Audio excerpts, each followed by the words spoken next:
하나님의 사랑과 축복이 넘치시기를 바랍니다. 오늘 6월 마지막 날입니다. 벌써 2021년이 반이 휙 지나갔고 또 여전히 코로나 바이러스가 기승을 부리고 있습니다. 매일매일 시간마다 건강을 유의하시고 또 코로나 바이러스에 노출되지 않도록 항상 마스크 쓰시고 조심하는 우리 귀한 성도님들 되시길 바랍니다. 말씀은 어제 그저께 나왔던 베드로의 이야기를 계속 같이 한번 생각해 보려고 합니다. 예수님께서 내가 시몬 베드로구나, 내가 시몬이구나 라고 하는 이 말씀 속에서 우리는 무엇을 먼저 생각하겠냐면 예수님께서 그를 보시고 라고 하는 이 말씀으로부터 시작되는 것을 발견하게 돼요. 근데 예수님께서 그를 보셨을 때 이미 다 알고 계시죠. 그가 누구다 하는 것을 알고 계셨습니다. 내가 시몬이구나 라고 하는 것을 말씀하셨다는 것을 보게 됩니다.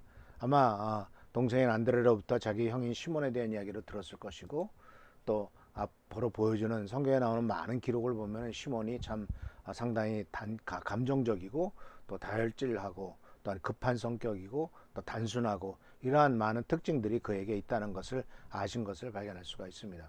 근데 이와 같이 예수님께서 내가 시몬이구나 라고 말했을 때 이 하나님께서 우리들을 모두 다 아시는 것과 동일하다는 것을 우리는 발견할 수가 있습니다. 시편 103편 14절에 이렇게 말합니다. 주님께서는 우리가 어떻게 창조되었음을 알고 계시기 때문이며 우리가 한갓 티끌임을 알고 계시기 때문입니다. 자, 우리 인간들이 참 우리들은 대단한 존재라고 생각을 하고 정말 세상을 우주에 가기도 하고 세상에 못하는 것 없이 다 만들기도 하는 이와 같은 존재라고 우리들은 스스로 생각을 합니다만, 그러나 우리들 자신을 돌아보면은 우리들 자신이 스스로도 사실은 아무것도 아니라는 사실을 발견할 수가 있죠.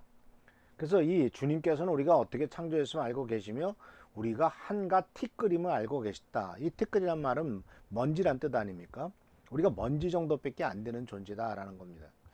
그래서 이건 너무 심한 표현이 아닌가, 어떻게 인간이 먼지라고 표현할 수 있을 것인가 라고 얘기를 하겠지만은 제가 실제로 이 인간이란 존재가, 이 육신이라는 것이 사실은 먼지에 지나지 않는구나 라는 것을 깨달았던 것은 바로 뭐냐면은 그 2001년인가요? 9.11 테러 때 그 알카이다에 속했던 그와 같은 테러 공중 비행기를 납치해서 테러를 벌이지 않습니까? 그래서 월드 트레이드 센터라는 것이 두 대가 무너져 내고 옆에 있는 건물도 다 무너져 내렸어요. 근데 무너져 내면서 많은 사람이 죽었죠. 근데 많은 사람이 죽었는데 5천 명이 넘는 사람이 죽었는데 그 중에 많은 사람들이 시신조차 발견할 수가 없었게 됐습니다. 시신을 찾을 수가 없었어요. 그럼 무너졌으면 그 틈속에라도 다 발견되어야 됐을 텐데 없어진 거예요. 그래서 학자들이 도대체 시신이 어디로 갔을까 했을 때 엄청난 열기와 엄청난 그 압력과 이런 것들이 순식간에 인간의 육체에 다가오면은 순식간에 인간의 육체는 분해돼 가지고 그냥 먼지로 사라져 버린다라는 얘기를 하는 걸 들었습니다.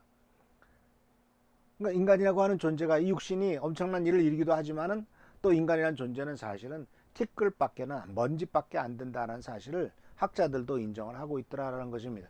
근데 하나님은 이것을 이미 알고 계십니다. 또 시편 78편 39절에서도 하나님께서는 그들이 보잘것없는 인간임을 기억하셨습니다. 한 번 가면 다시 못 오는 바람 같은 존재라는 것을 말입니다. 하나님은 우리가 바람같이 한번 지나가면 다 끝나는 것이라는 것을 알고 계시고, 또 창세기 3장 19절에서도 이렇게 말하셨습니다. 죄를 짓고 하나님의 말씀에 순종하지 않고 선악과를 따먹었던 이 불순종했던 아담에게 뭐라고 말했냐면, 너는 먹기 위하여 얼굴에 땀을 흘리고 열심히 일하다가 마침내 흙으로 돌아갈 것이다. 내가 흙의 먼지로 지음을 받았기 때문에 너는 흙이니 흙으로 돌아갈 것이다. 인간의 결국 그 죽은 시체는 흙으로 돌아가고 정말 그 영혼만 남는 것 아니겠습니까? 그래서 이 모든 것들을 하나님은 알고 계세요. 그래서 이 모든 것을 알고 계시다라는 이 말씀 속에서는 나의 연약함과 부족함을 다 알고 계시고 과거도 알고 계시고 현재도 알고 계시다라는 겁니다. 근데 중요한 점은 바로 뭐냐면은 과거 현재는 나도 알아요. 내가 어떻게 살아왔고 현재 내가 어떠한 삶을 살고 있고 하는 것을 압니다. 근데 미래는 모르죠. 그런데 오늘 말씀 속에서 내가 시몬이구나 라고 하는 것은 과거와 현재를 말씀하시는 거였습니다.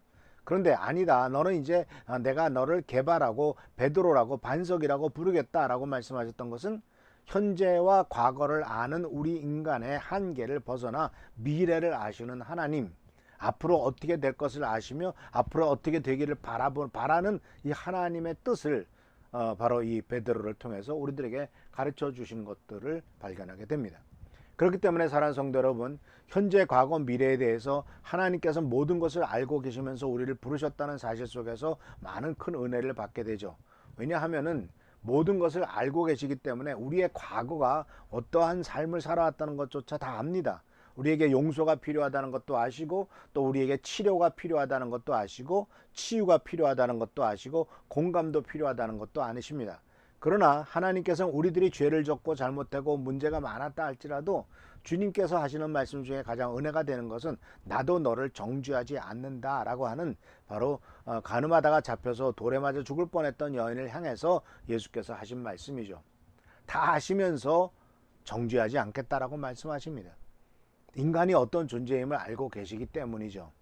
물론 그 죄 때문에 죽어야 될 마땅할 존재이기도 합니다. 그러나 주님께서는 현재를 보시지 않고 미래를 보시기 때문에 현재 멸망당할 존재가 아니라 앞으로 주님의 은혜 속에서 치유받고 회복되고 정말 주님의 뜻에 합당하게 쓰임받을 존재로 바뀔 것이다 라고 하는 미래를 알고 계시기 때문에 하나님께서는, 예수님께서는 다 아시면서 치유하시고 용서하고 계시다라는 사실을 우리들에게 가르쳐 주고 있는 것을 보게 됩니다.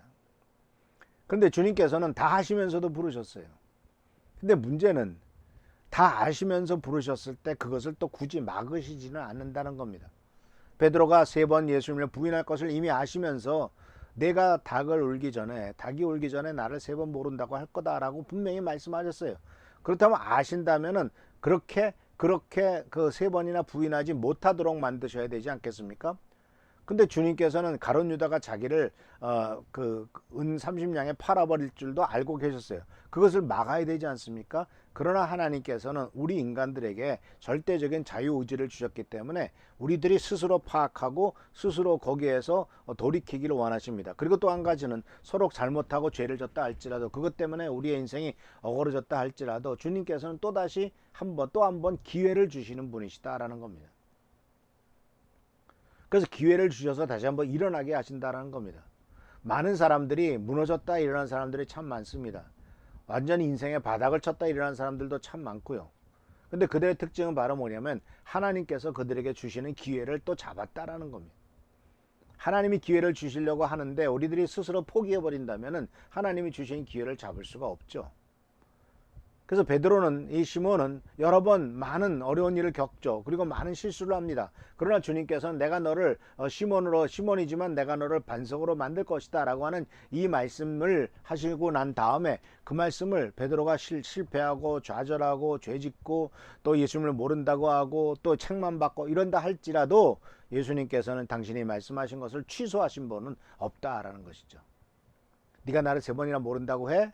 이 배은망덕한 놈 같으니, 이렇게 말할 수도 있었겠습니다만은 예수님께서는 그렇지 않고 네가 나를 사랑하느냐라고 물어보시면서 원래 베드로 마음속에 있었던 그 주님을 향한 마음을 다시 한번 불러일으키고 끌어내시면서 그를 회복시키신 것을 볼 수가 있습니다.